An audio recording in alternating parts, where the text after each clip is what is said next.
제 세상의 시간은 3년 전 아내가 제 곁을 떠나던 그날에 멈춰섰습니다. 마치 흑백 영화의 필름처럼 제 삶의 모든 색깔이 사라져버렸죠. 아내가 없는 집은 소리 없는 우주 같았습니다. 시계의 초침 소리만이 공허함을 헤집고 다녔습니다. 숨 쉬는 것조차 잊어버릴 만큼 모든 것이 정지해 있었습니다.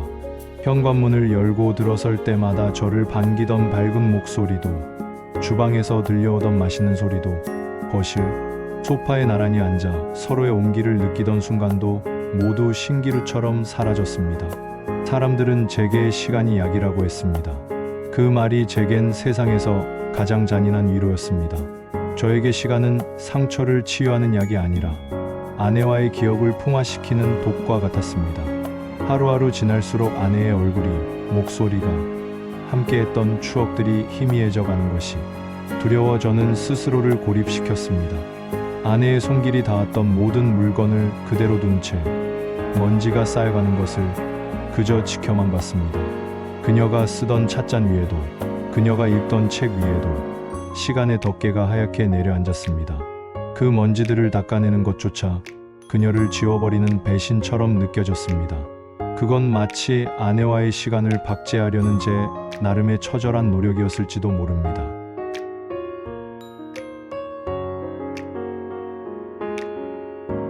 창밖으로 보이는 동네 풍경이 유난히 평화로워 보였던 날이었습니다. 문득 이 집에서 저 혼자만 썩어가고 있다는 생각이 들었습니다. 계절이 2번 바뀌도록 열어보지 않았던 아내의 작은 서재를 정리해야겠다는 아주 갑작스러운 결심이 섰습니다. 왜 그런 마음이 들었는지는 저도 모릅니다. 아마도 더 이상은 이렇게 무기력하게 주저앉아 있을 수만은 없다는 마음속 작은 외침이었을지도 모르겠습니다.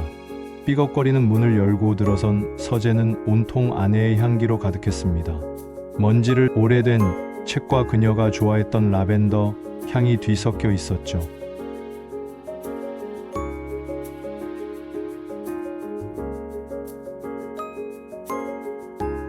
먼지를 털어내고 책들을 정리하던 중 아내가 가장 아끼던 소설책 사이에 끼워진 작은 나무 상자를 발견했습니다. 아내가 시어머니, 즉 제 어머니께 물려받은 자개 상자였습니다. 아내는 이 상자를 보물처럼 여기며 소중한 것들만 넣어두곤 했죠. 무심코 상자를 열어본 순간 저는 낯선 물건 하나를 발견했습니다. 그것은 작고 낡은 황동으로 된 열쇠였습니다.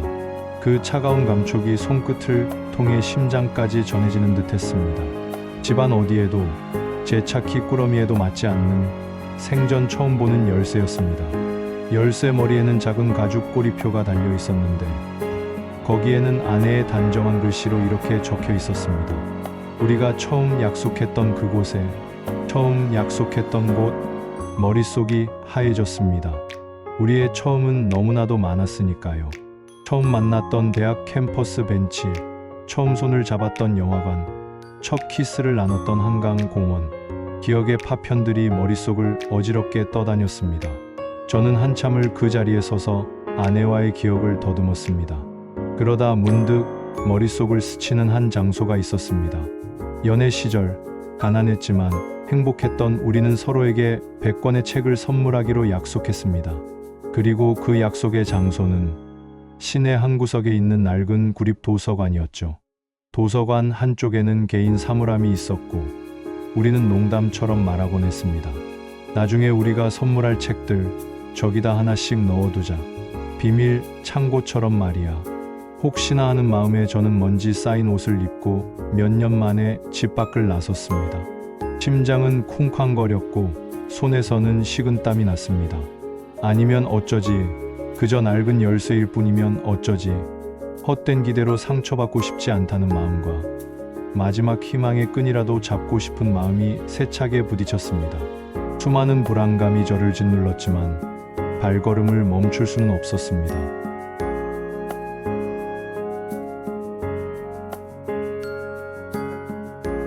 도서관은 예전 모습 그대로였습니다. 오래된 책 냄새마저도 그대로여서 울컥 눈물이 쏟아질 뻔했습니다. 책장 사이를 걸으며 아내와 함께 책을 고르던 기억, 서로에게 책을 읽어주며 웃음 짓던 기억들이 파노라마처럼 스쳐 지나갔습니다. 저는 곧장 사물함이 있는 곳으로 향했습니다. 수많은 사물함 중에서 아내의 생일이었던 1017번 사물함을 발견했을 때 저는 숨을 멈췄습니다. 떨리는 손으로 낯선 열쇠를 열쇠 구멍에 넣고 돌렸습니다. 철컥하는 소리와 함께 굳게 닫혀있던 사물함 문이 스르륵 열렸습니다. 그리고 그 순간 제 눈앞에 펼쳐진 광경에 저는 모든 시간을 거슬러 올라가 처음 아내를 만났던 20살의 청년처럼 그 자리에 주저앉아 아이처럼 엉엉 울고 말았습니다. 사물함 안에는 먼지 하나 없이 깨끗하게 포장된 선물 상자와 함께 하얀 편지 봉투 하나가 놓여 있었습니다. 봉투 겉면에는 제게 너무나도 익숙한 아내의 글씨가 적혀 있었죠. 세상에서 가장 사랑하는 내 남편 지훈에게 첫 번째 생일 축하해. 눈물로 흐려진 시야 사이로 편지를 집어들었습니다. 종이가 닳도록 만지고 또 만졌습니다. 덜덜 떨리는 손으로 편지를 펼쳤습니다. 지리훈아, 안녕. 나야, 수연이. 이 편지를 읽고 있을 당신을 생각하니 웃음이 나면서도 마음이 아리네. 내가 없는 첫 번째 생일이구나. 많이 힘들지? 밥은 잘 챙겨 먹고 잠은 잘 자고 있어? 혼자 울고 있지는 않을까? 그게 제일 걱정돼. 미안해. 당신 곁에 끝까지 함께 해주겠다는 약속 지키지 못해서 정말 미안해. 하지만 지훈아, 슬퍼만 하고 있으면 안 돼. 당신은 내가 세상에서 본 가장 강하고 따뜻한 사람이잖아. 그래서 내가 아주 작은 선물을 준비했어. 당신이 이 열쇠를 찾고 이곳을 기억해내고 마침내 이 사물함을 열어볼 거라고 굳게 믿었어. 이건 우리의 첫 번째 약속이잖아. 편지는 거기서 끝나지 않았습니다. 아내는 자신이 이 선물을 어떻게 준비하게 되었는지, 그리고 앞으로 저에게 어떤 일이 일어날 것인지를 차분히 설명하고 있었습니다. 그것은 마치 아내가 제게 남긴 마지막 동화이자 삶의 이정표와도 같았습니다. 저는 눈물을 닦고 조심스럽게 선물 상자를 열었습니다. 그 안에는 고급스러운 만년필과 두툼한 가죽 노트가 들어 있었습니다. 그리고 편지의 마지막 문장이 제 심장을 다시 한번 울렸습니다. 당신의 이야기는 아직 끝나지 않았어.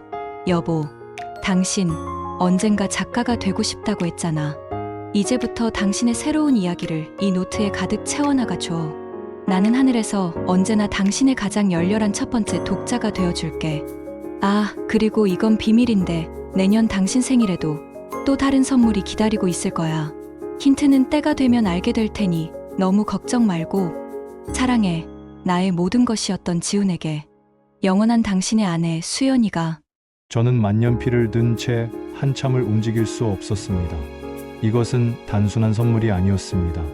멈춰버린 제 시간을 다시 흐르게 하고 잿빛이었던 제 세상에 다시 색을 입혀주는 아내의 마지막 사랑이자 기적이었습니다. 아내가 남긴 첫 번째 선물을 확인한 남자. 멈췄던 그의 시간은 과연 다시 흐를 수 있었을까요? 그날 이후 제 삶은 아주 조금씩 하지만 분명하게 변하기 시작했습니다. 아내가 선물한 노트와 만년필은 더 이상 장식품이 아니었습니다. 며칠 동안은 첫 장을 넘길 용기조차 나지 않았습니다.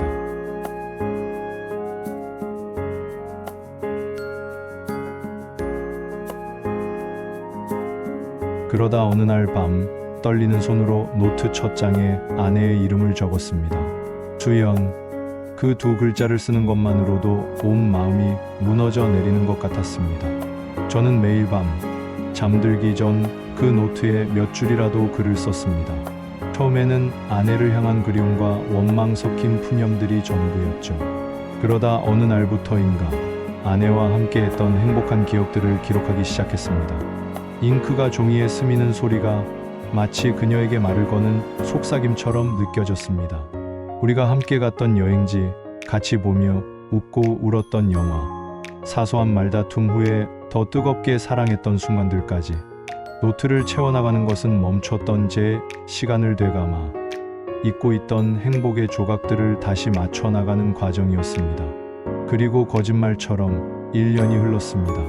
아내의 두 번째 기일이 지나고 제 생일이 다가왔습니다. 작년의 기억 때문에 이번 생일은 마냥 슬프지만은 않았습니다. 오히려 약간의 설렘과 기대감마저 느껴졌죠. 올해는 어떤 선물을, 어떤 방식으로 내게 보내줄까? 아내가 낸 퀴즈를 푸는 학생처럼 저는 매일 우편함을 확인하고 낯선 번호의 연락을 기다렸습니다. 생일 이틀 전 한 통의 낯선 우편물이 도착했습니다.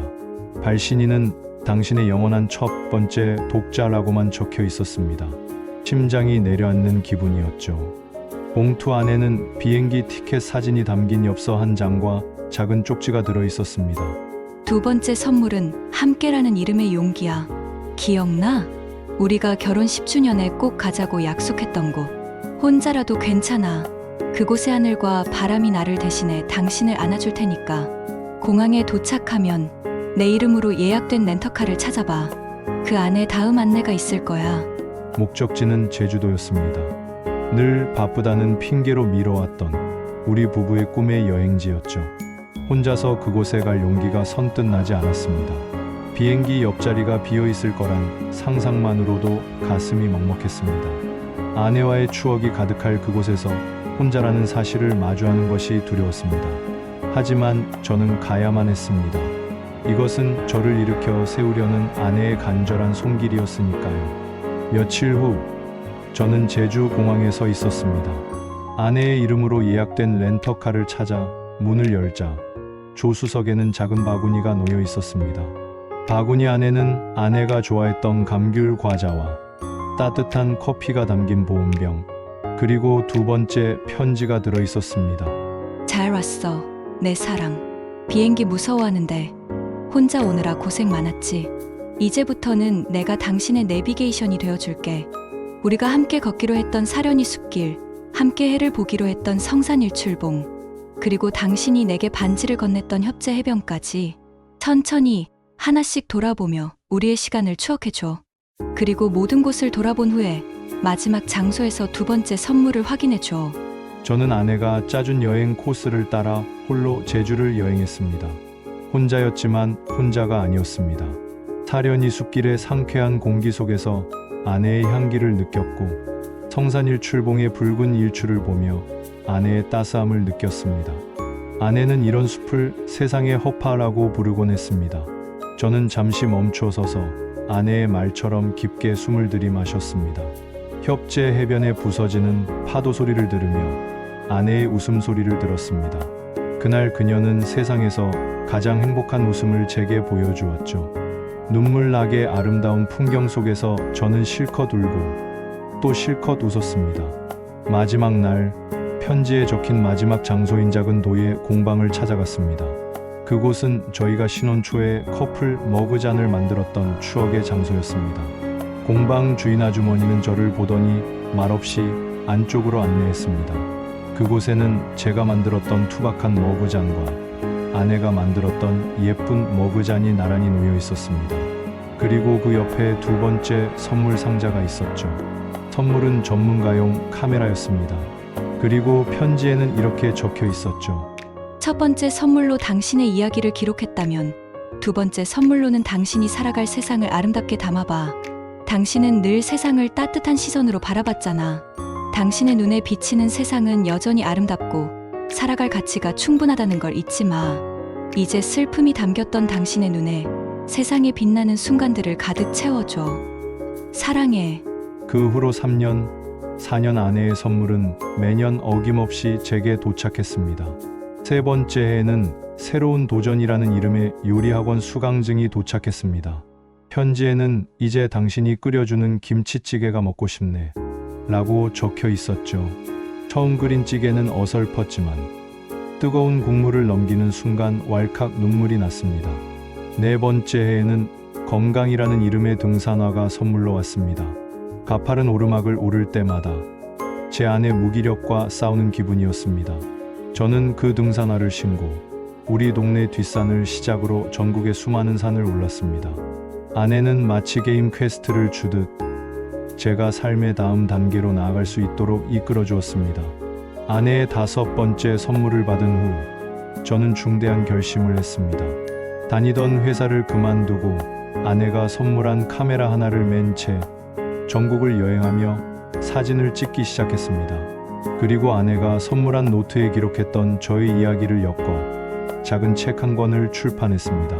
책의 제목은 나의 영원한 첫 번째 독자에게였습니다. 제 사진과 글을 보고 용기를 얻었다는 사람들의 메시지를 받을 때마다 저는 아내의 사랑이 또 다른 누군가에게 전해지고 있음을 느낍니다. 오늘 이 사연을 보내는 지금 저는 아내의 6번째 기일을 앞두고 있습니다. 이제 저는 더 이상 아내의 선물을 기다리지 않습니다. 아내의 마지막 편지에 그렇게 적혀 있었거든요. 사랑하는 내 남편, 지훈 씨. 5번째 선물이네. 여기까지 오느라 정말 고생 많았어. 당신이 노트를 이야기로 채우고 카메라로 세상을 담고 새로운 도전을 시작하는 모든 과정을 하늘에서 지켜보며 정말 행복했어.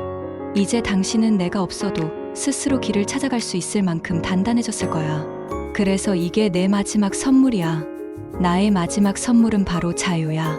이제 나에 대한 그리움과 미안함에서 벗어나 자유로워져. 나를 영원히 가슴에 묻되 더 이상 과거에 얽매이지 마. 우리의 이야기는 여기서 아름답게 마무리하지만 당신의 이야기는 이제부터 새로운 시작이니까. 새로운 사람을 만나도 괜찮고 새로운 사랑을 시작해도 괜찮아. 당신이 행복해지는 것이 내가 당신에게 줄 수 있는 최고의 선물이자 내가 바라는 유일한 것이니까. 부디 행복해줘. 내 목까지, 아니 온 세상의 행복을 다 끌어안을 만큼 치열하게 행복해줘. 영원히 당신을 사랑하는 수연이가. 저는 이제 아내를 생각하면 마냥 슬프지 않습니다. 가슴 한편이 아릿하면서도 입가에 따뜻한 미소가 번집니다. 제 아내는 죽음으로 우리의 사랑을 끝낸 것이 아니라 죽음을 넘어선 사랑으로 저를 다시 살게 했습니다. 제 세상의 시간은 이제 다시 힘차게 흐릅니다. 흑백이었던 세상은 총천연색으로 빛나고 있습니다. 저는 오늘도 아내가 선물한 카메라로 세상을 담고, 아내가 선물한 용기로 새로운 사람들을 만나고, 아내가 선물한 자유로 더 넓은 세상을 향해 나아갑니다. 오늘 이 사연을 보낸 후 저는 작은 꽃다발을 사들고 아내를 만나러 갈 겁니다. 그리고 웃으며 말해주려고요. 하늘에 있는 나의 영원한 첫 번째 독자, 수연아. 보고 있지? 나 당신 덕분에 정말 잘 지내고 있어. 그리고 정말 많이 행복해. 고마워. 그리고 영원히 사랑해. 시간이 멈춘 남자에서 이제는 자신의 시간을 살아가는 남자가 되신 청취자님의 사연이었습니다. 죽음도 갈라놓을 수 없는 사랑의 힘이 얼마나 위대한지 다시 한번 느끼게 되는 밤입니다. 사랑하는 사람을 떠나보낸다는 것은 세상의 빛을 잃는 것과 같지만 그 사랑이 남긴 온기는 우리를 다시 살게 하는 등불이 되기도 합니다. 사연자분의 앞으로의 모든 날들이 하늘에 있는 아내분께 보내는 가장 빛나는 선물이 되기를 진심으로 바라겠습니다.